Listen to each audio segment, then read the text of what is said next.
Jangan tunggu penyesalan pada saat itu. Perbanyak amal soleh.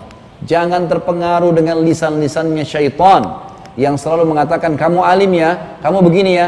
Iya, jawab, tidak usah ragu. Ini baru dibilang kamu alim ya, cabut kopiahnya, ganti jilbabnya, kembali lagi ke masa jahiliyahnya. Subhanallah, lisannya dia cuma pujian dan ancaman orang itu, ejekan orang cuma sepanjang lidahnya. Kalau dia bilang kamu hebat ya, kamu kaya ya, kamu pintar ya, cuma sepanjang lidah. Jangan gila-gila dengan pujian dunia itu. Dan juga kalau dia hardik kita, kamu jelek, kamu begini, cuma sepanjang lidahnya, nggak lebih dari itu. Nggak usah khawatir, itu nggak nusuk badan kita kok, gitu kan? Jadi nggak usah terlalu terpengaruh dengan ini. Nah, kita berubah, memang harusnya begitu. Karena mati akan datang, jemaah sekalian. Ingat, orang seperti saya dan teman-teman dai yang lain, kami ini mungkin Allah jadikan, bukan cuma mungkin, memang Allah jadikan penyebab informasi dari Allah sampai kepada Anda semua. Maka harus jadikan sebagai pegangan. Karena manusia yang pintar, manusia yang mau mengubah dirinya menjadi lebih baik dan bukan menjadi lebih buruk. Ingat, orang kalau jadi lebih baik maka pasti akan lebih baik hidupnya. Saya tutup dengan perkataan saya. Saya pernah sering sebenarnya saya telepon-teleponan sama teman dekat saya di Saudi, namanya Dr. Hussein, teman dekat saya di Madinah. Sekarang beliau doktor dan beliau dosen di kampus kami di Madinah.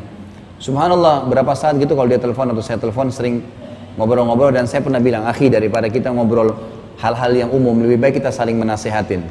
Satu waktu saya telepon langsung dia bilang, Khalid, ente aja yang mulai nasihat, kamu yang mulai nasihat. Saya bilang, baiklah, saya yang nasihatin. Saya bilang begini, akhi, siapa orang yang paling antum kagumi, yang paling anta kagumi di Saudi, yang paling kamu kagumi di Saudi siapa? Yang kamu anggap orang itu di dunia sukses, di dunia dapat semua masalah yang dia inginkan, apa yang dia inginkan, di akhirat kamu sudah yakin dia masuk surga. Dia sempat bilang Syekh bin Baz. Dia bilang sama saya Syekh bin Baz. Syekh bin Baz ini seorang mufti di Saudi, orangnya Masya Allah, kaya raya.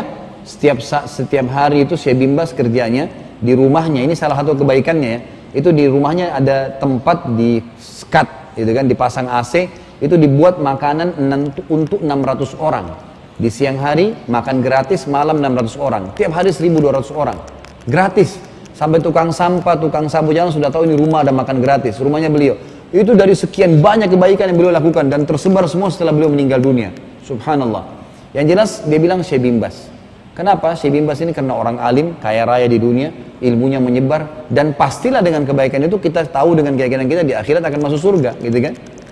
Dia bilang Syekh bin Baz, saya bilang baik. Menurut kamu sekarang Syekh bin Baz sudah masuk surga, kira-kira masuk surga? Dia bilang iya.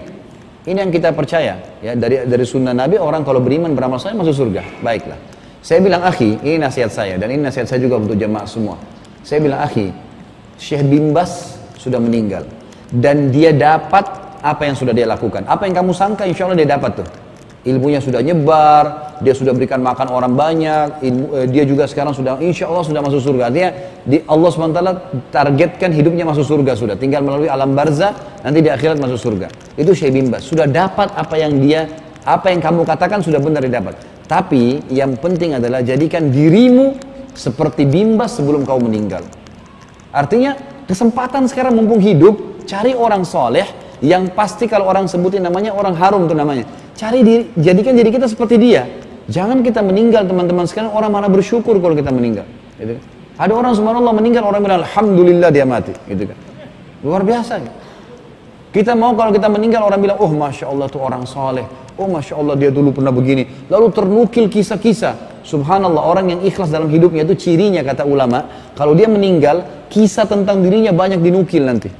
Setelah dia meninggal, itu makin nyebar. Seperti kisah tadi, banyak kisah-kisah orang-orang soleh yang kita sebutkan. Itu dari tahun berapa gitu kan. Sudah lama, tapi Allah nukil jadi pelajaran, jadi amal jariah buat mereka. Karena keikhlasannya. Jadi kita harus menjadi orang-orang yang kalau kita di dunia berhasil, di akhirat juga kita mendapatkan berhasil. Tolak ukurnya kalau meninggal orang bisa menilai, oh ini baik atau buruk, kan gitu. Jadi itu patokannya. Inilah kurang lebih ketakwaan yang kita bahas teman-teman sekalian. Bagaimana Allah Subhanahu Wa Taala memberikan kepada orang-orang atau menjelaskan kepada kita tentang ciri orang yang takwa, hanya takut kepada Allah, tidak takut kecuali kepada Allah, dan menikmatin yang halal, tinggalkan yang haram, beribadah sesuai dengan Al-Quran dan Sunnah. Selalu bersyukur dalam segala keadaan, ada musibah atau ada cobaan. Dan yang terakhir selalu mengingat kematian sebagai hal yang harus dia laluin. Sebagian ulama salaf sampai menggali liang lahat di belakang rumahnya. Mereka sampai tiap malam masuk di liang lahat itu. Cuma berapa menit?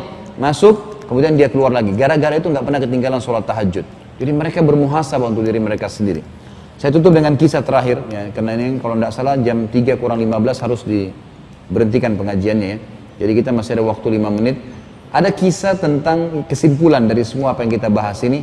Bagaimana orang kalau bertakwa kepada Allah, Allah akan berikan, bertakwa ini artinya takut, bergantung, yakin kepada Allah. Allah akan berikan balasan-balasan yang banyak sekali. Kisah seorang anak muda dengan batu zamrudnya. Kalau ada yang pernah dengar ya anggaplah ini review, kalau belum pernah dengar insya Allah menambah keimanan gitu kan. Ada seorang anak muda di Mekah, kisahnya. Anak muda ini di zaman dulu tabi'in, rajin ibadah Masya Allah, ahli ibadah. Habis sholat duhur di Masjid Haram, dia keluar dari masjid. Di halaman masjid dia temukan ada kantong, kantong itu kain berwarna biru. Dia lihat, kemudian diambil sama dia, dibuka, ternyata dalamnya ada batu zamrud, warnanya biru dan bagus. Batu zamrud mahal, dan cukup besar batu itu. Maka sunnah Nabi SAW kalau kita temukan sesuatu iklankan, gitu kan? Kalau sudah diiklankan setahun tidak ada yang ngaku, baru bisa jadi hak milik kita. Orang ini berdiri di atas batu teriak, wahai penduduk Mekah, saya menemukan ini nih, kantong. Siapa pemiliknya? Nggak ada orang nyaut. Padahal di situ banyak pedagang-pedagang tuh. Ini luar biasa, kita juga bisa tahu bagaimana keimanan pada saat itu ya. Di Indonesia nggak usah diiklanin, udah hilang, gitu kan? Ini diiklankan tidak ada yang mengaku. 2 kali dia teriak, wahai penduduk Mekah, saya temukan kantong, siapa pemiliknya? Nggak ada yang nyaut. 3 kali, sampai 10 kali diiklanin sama dia. Nggak ada yang datang mengaku. Lalu dia bilang, wahai penduduk Mekah, kan ini orang-orang sekitar itu tahu dia tinggal dekat masjid dan rumahnya dia sering ke masjid. Jadi orang tahu kenal dia.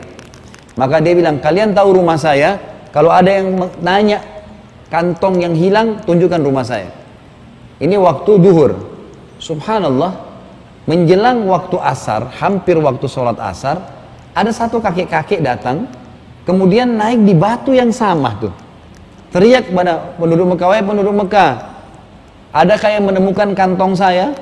Kalau ada yang temukan kantong saya akan berikan hadiah 500 dirham. Banyak sekali. Ini bisa belasan juta kalau sekarang, mungkin puluhan juta.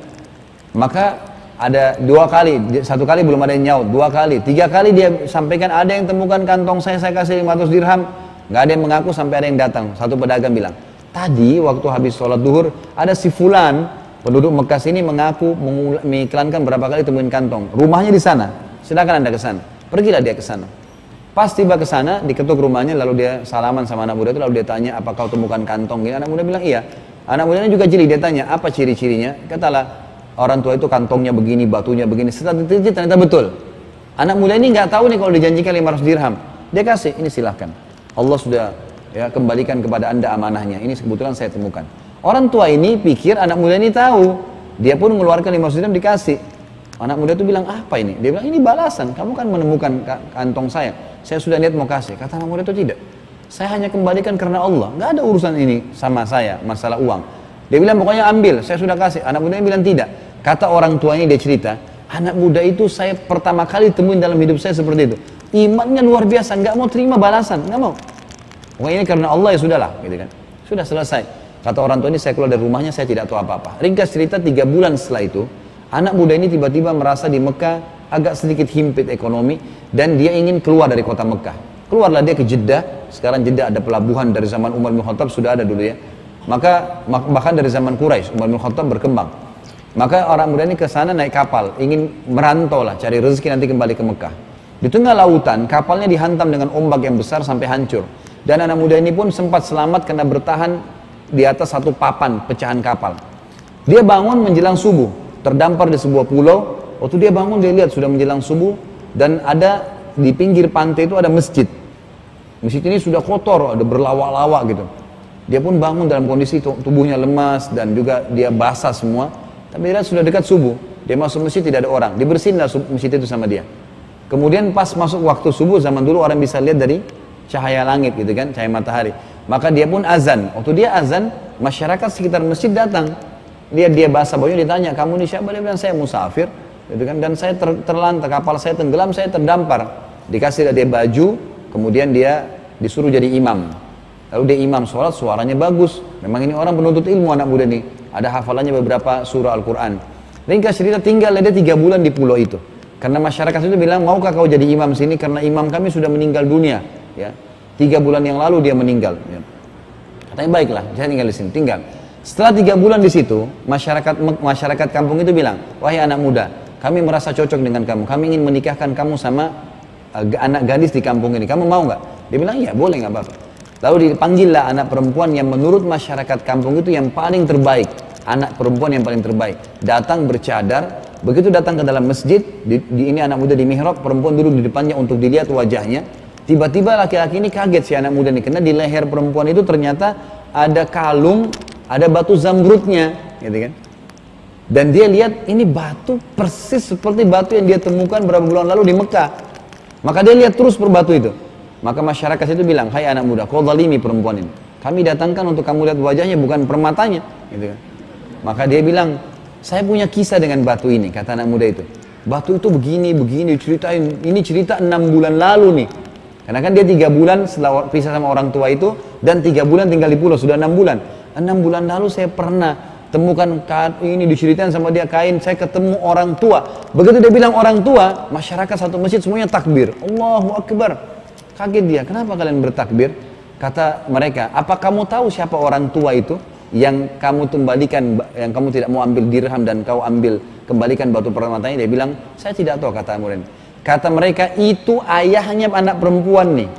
Ayahnya anak perempuan ini. Dan dia adalah pimpinan kami di pulau ini. Dialah imam masjid kami yang sudah meninggal. Dan dia waktu pulang dari Mekah, dia menceritakan kepada kami tentang kebaikan kamu. Dan dia sempat berdoa sebelum meninggal. Dia bilang, ya Allah, jadikanlah anak muda di Mekah itu jodoh anak saya. Gitu kan. Maka akhirnya menikah. Gitu kan? Menikah. Setelah menikah, anak muda ini cerita. Dia bilang, maka saya waktu menikah sama istri saya, maka saya sama istri saya jadi pemilik batu itu, permata itu. 3 bulan setelah menikah, dia bilang istri saya meninggal. Maka saya menjadi pewaris satu-satunya batu zamrud.